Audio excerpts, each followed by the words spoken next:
couple of videos ago, I told you I would reveal what's in this box if we hit 6,000 subscriptions by the end of January 2022, which we did. So here it is, guys. I'm about to reveal what's in the box. You ready? That's right. Nothing. Because I've been busy working on this review, and this is the Meteor IEM. Let's get it.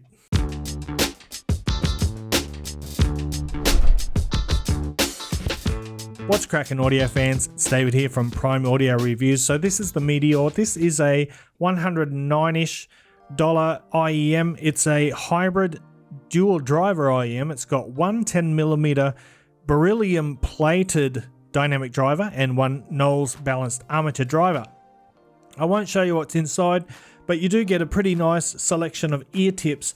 And in fact, this is the IEMs here. In fact, I'm actually able for once to use the stock tips. Thank you, Troy. I love that. That's so good. You get this pretty nice case here. You get a good selection of ear tips and you get a pretty nice cable. It's similar to the one that comes with the Tin Hi-Fi T3 Plus, I think. Something like that, but this one's a bit thicker and yeah, it's slightly different, but similar style.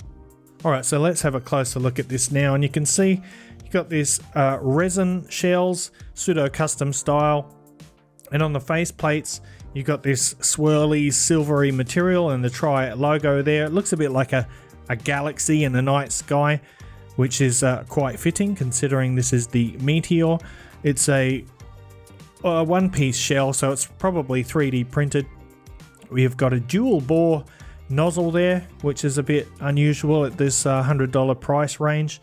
And in terms of comfort and fit, really nice. It feels great, very comfortable, lightweight, you know, all those things. And I think it's a beautiful IEM. You won't find much that looks better and is built better than this around $100 mark. It's really nice.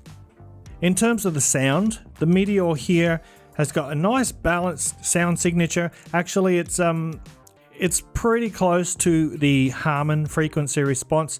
So it's very similar to the Moondrop Starfield. It's pretty similar again to the Tri Starsea here. And yeah, so a lot of people nowadays are familiar with the Harman curve. This follows that pretty much. So you've got a nice, slightly on the warm side of neutral, elevated sub bass and a pretty relaxed and rolled off upper treble. Now, as far as the bass goes, I really like the bass tuning on this IEM. It's got, as I said, it's got an elevated sub bass and slightly less emphasis on the mid bass, but it's a nice clean, pretty fast bass, got good speed, good definition and control.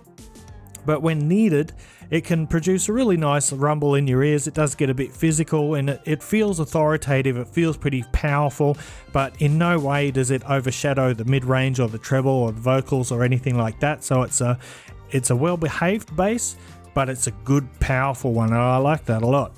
As for the mid-range, the mids are fairly forward, particularly in the upper mid-range, and that upper mid-range can get a little bit shouty, only very rarely, only on certain tracks, in particular ones that have got sort of lots of pretty crazy electric guitars going on. It might get a bit shouty in that regard, but for the most part it's very smooth. I would say the mid-range notes have a neutral tuning. They do get a little bit of warmth carried over from the bass, but the note size is pretty lean and fairly neutral in the mids. The Meteor has really good vocal articulation, pretty good detail, nice spacing in the mid-range. Actually, the instrument separation is very good indeed. I'll touch on the soundstage more in a moment. And then you've got the treble. It's pretty much what you'd expect for a Harman sort of curve, which is emphasis on the lower treble and up to about 9 kilohertz, and then it starts to fall off pretty rapidly. So you get a little bit of energy and detail in the lower treble, and then it starts to fall off. So it's not the most sparkly or energetic or airy treble, but it doesn't sound dark. I mean, the overall clarity of the Meteor is still pretty good. It's very good actually. but it's a fairly safe treble tuning. You won't find yourself being fatigued by the treble. If anything, you'll be experience a little bit of shoutiness from the upper mids, but the treble itself is pretty relaxed and pretty soft. And then you've got the soundstage, and in terms of soundstage, like most sort of Harman Target IEMs, the soundstage isn't huge, but it's not particularly small either. It's just fairly average. But what I really like about the Meteor soundstage is how well organized and how tidy it is. It's got a very black background. It's got good overall resolution. And yeah, it's a very resolving little IEM. Instrument separation is excellent. And overall, it's a very pleasant sounding IEM. I think it's, I would say it is up there with anything else around the $100 mark you can name. I would say this is as good. But anyway, let's do a couple of quick comparisons. And the first one I'll do is with the Tri-Star-C. Now the Star-C is a triple driver unit. It's got one dynamic and two balanced armature drivers. It's also got these tuning switches on it as well, which give you a little bit of customization options. But in general, it also follows a Harman Target, but this one has a bit more treble energy. And that does a few things. For starters, it gives the overall sound signature a sort of a brighter tone, but it also adds definition to bass notes. So kick drums have got a really nice, well-defined and clean leading edge. It's a very fast and tidy bass. In the mid-range, it's similar to the Meteor, but again, it's just a little bit more detailed and a little bit brighter, slightly leaner. And like I said, the Star-C does have a bit more treble energy, particularly in the upper treble region. And that it gives it a bit better detail retrieval compared to the Meteor. I would say that they're both about as equally resolving as each other. But because of the Meteor's slightly warmer tone, I think it sounds a tad more natural.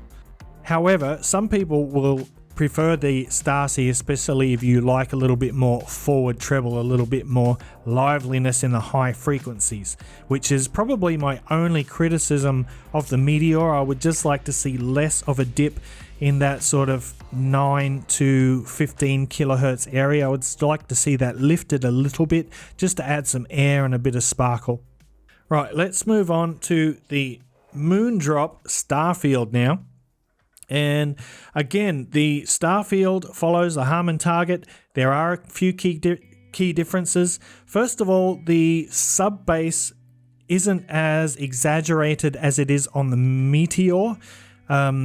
Although the Moondrop does have very good sub bass extension, I would say even slightly better than the Meteor, but it's not as emphasized. So what that does, it brings the mid bass a little bit more forward.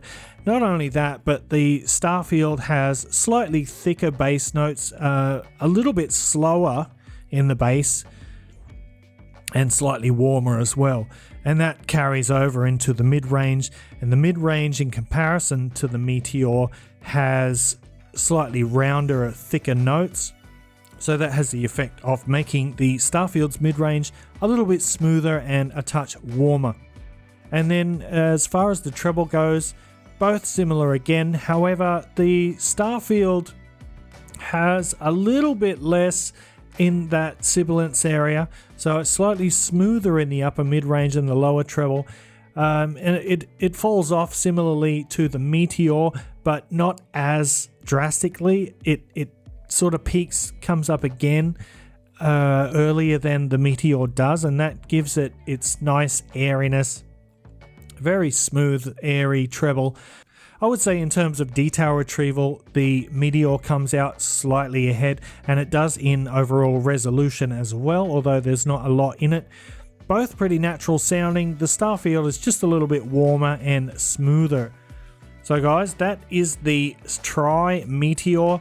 Really nice little earphone, about $109 worth. Would I recommend it? Absolutely. I think it is as good as anything around that $100 mark. And I'm going to wrap it up there, guys. So thanks for watching. If you like this video, give it a thumbs up, Parfam Audiophile style.